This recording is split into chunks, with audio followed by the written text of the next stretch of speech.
I just finished the ecological footprint test, basically. I currently live in Tempe, and I just moved here a couple months ago. Um, and I try to be very carbon footprint conscious, at least before I took the test. I don't usually try to eat a lot of animal products. I try to have like sustainable goods around the house, even if they cost a little bit more. But even with that, I needed 6.1 Earths to if everyone lived like me. And it was mainly because of mobility. Actually, mobility was pretty much 80% of my carbon footprint, or what was behind it. That was very interesting for me because I guess I assumed that traveling wasn't as big of a deal.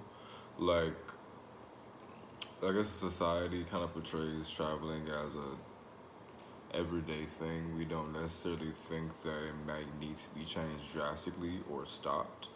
Um, I guess after like pandemic, we're kind of used to not traveling, but even before then, if we had to stop, being on airplanes and stop, using cars as much, it would be a very different society. So um, that's always very interesting for me.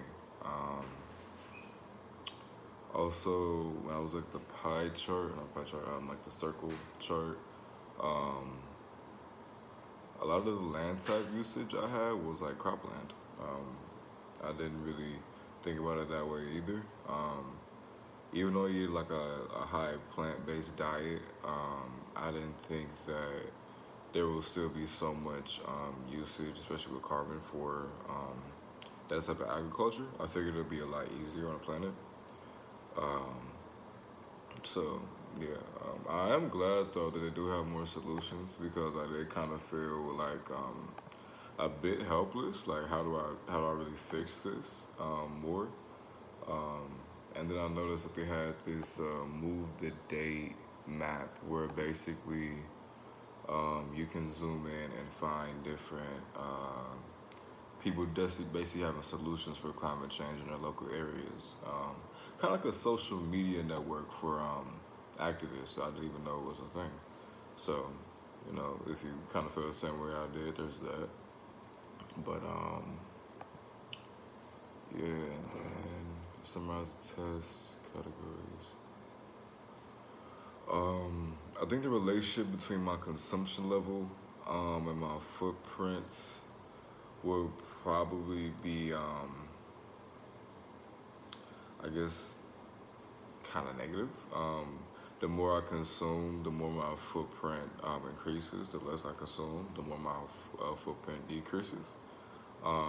It's significant because if I just continue doing this, obviously we need 6.1 Earths. It's not sustainable.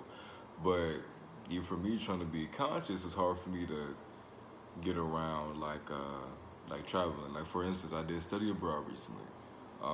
If I did New Zealand, that's I think 20 something hour or 18-hour plane ride. I can't imagine another way that I would be able to go from America to there unless I took like a boat ride that would be I don't know how long. So it just opens up a lot of difficult problems. But yeah, and then that's probably the biggest thing I learned.